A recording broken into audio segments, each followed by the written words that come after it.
Most people think RV freedom is about campgrounds that look good on Instagram.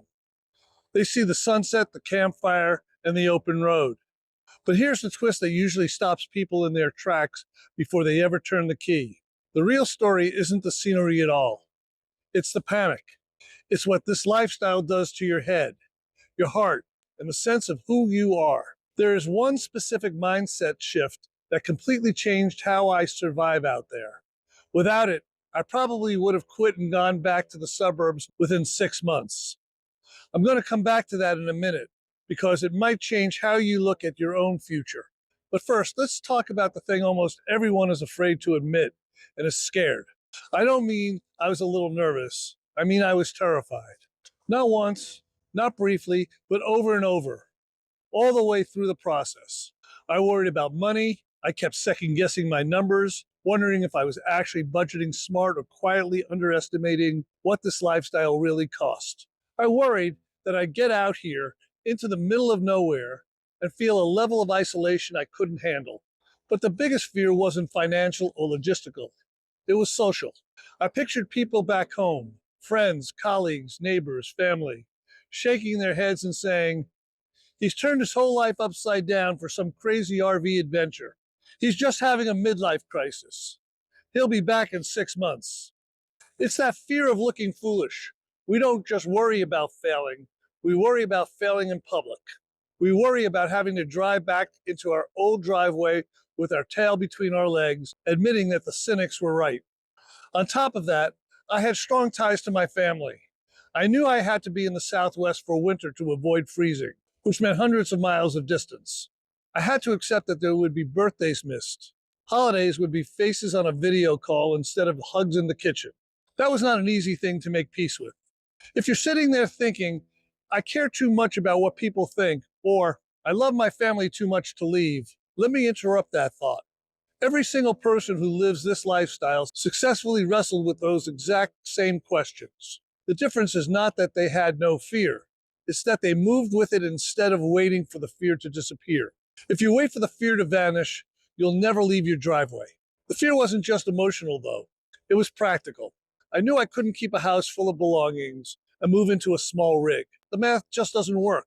At some point, you have to draw a hard line in the sand. If it doesn't fit, it doesn't go.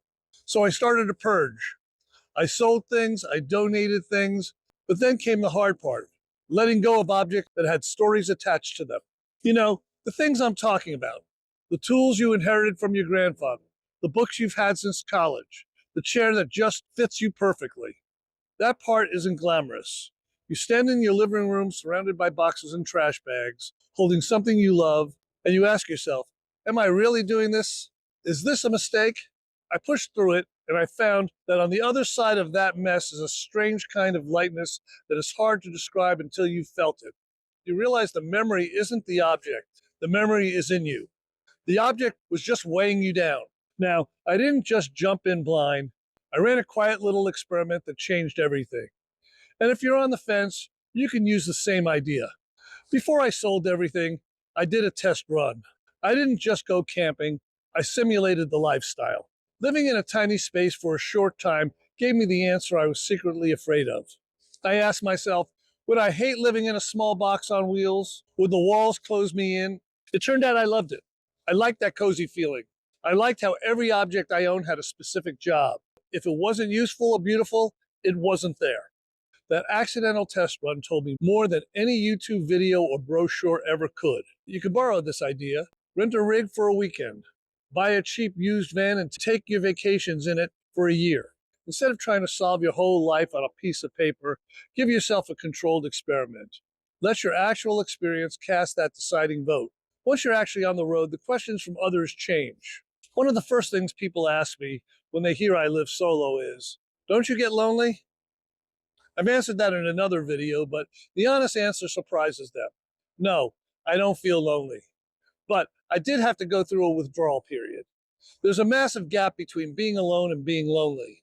When I lived in the city, I was surrounded by people, but I was drowning in noise, traffic, sirens, phones pinging, work demands. The TV was always on in the background.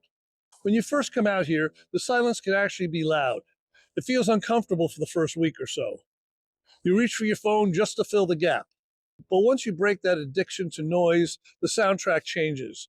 It becomes the hum of the fridge, the wind running through the pines, the quiet of your own thoughts.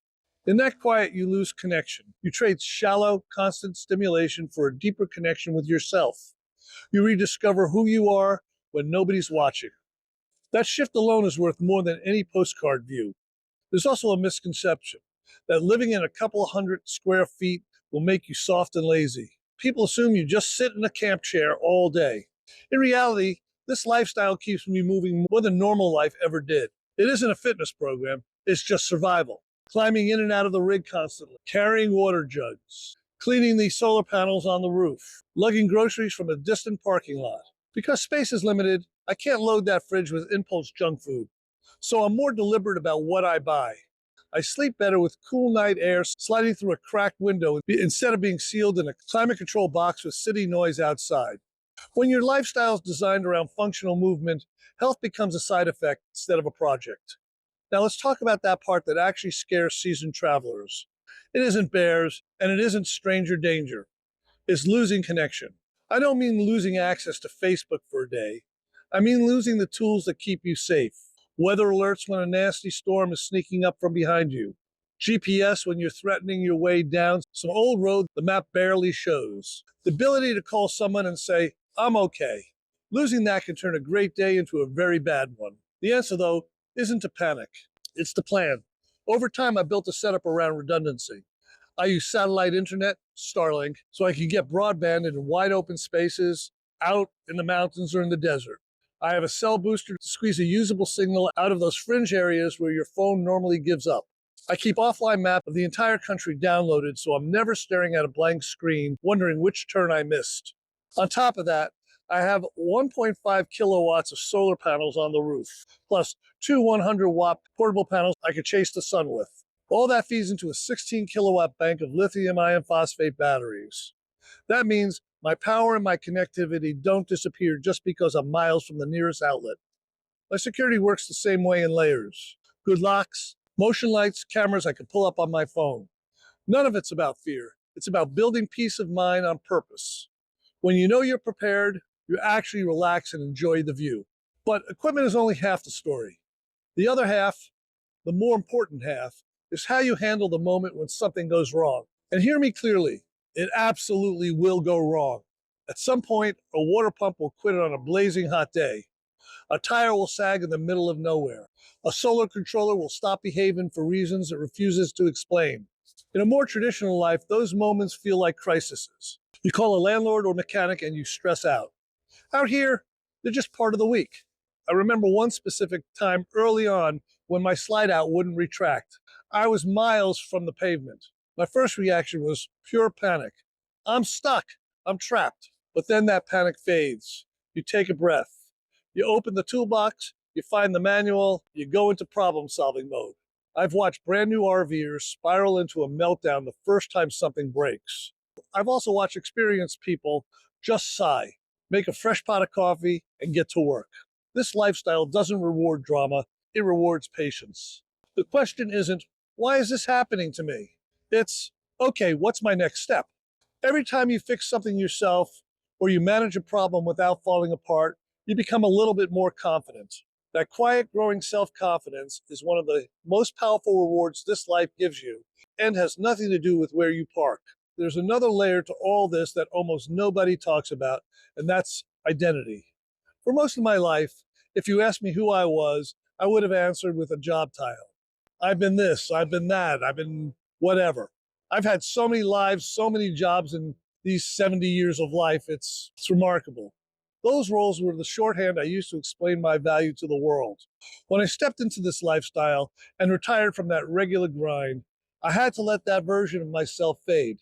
It was awkward at first. You meet people at a campfire and they ask, what do you do? And you realize you don't have a standardized answer anymore. At first, that felt like losing something important. There was even a stretch where things were going so well that I caught myself wondering if I was faking it. I asked myself, am I being irresponsible? Is it really okay for life to feel so good? That is a form of imposter syndrome. We are so conditioned to believe that life has to be a struggle, that when the struggle stops, we think we're doing something wrong. Over time, I had to update my own definition of success. And this is the mindset shift I teased earlier. This is the key to longevity on the road. I stopped measuring my life in promotions, titles, or the balance of my checking account. I started measuring it in moments of joy and connection. The satisfaction of making a video that truly helps someone, the feeling of standing on a quiet beach in California or up in the Sierra Mountains and realizing this is my backyard for the week. The connection I feel when someone recognizes me and says, "Your videos helped me make a big decision." That subtle shift from performance to presence changed everything. These days, my stress has changed shape. I don't lie awake thinking about office promotions or meetings. My work stress is more like, what maintenance do I need to take care of? Or what's the next upgrade that will make life a little smoother? It's not that problems disappear. It's that they move into a scale where they're easier to carry. Over time, living this way hasn't just stayed good, it's gotten better. As the years have gone by, I've learned what works and what doesn't. I've made mistakes, adjusted, and carried the lessons forward. That slow, steady improvement is one of the secrets nobody advertises. You don't have to get everything right day one. You don't have to know how to fix a furnace or how to change a tire before you leave the driveway. You just have to stay willing to learn. The last thing I'll say is this: freedom is not just about ditching a mortgage and skipping an electric bill. For me, freedom is waking up and deciding that my front yard will be mountains today and a beach or desert next week.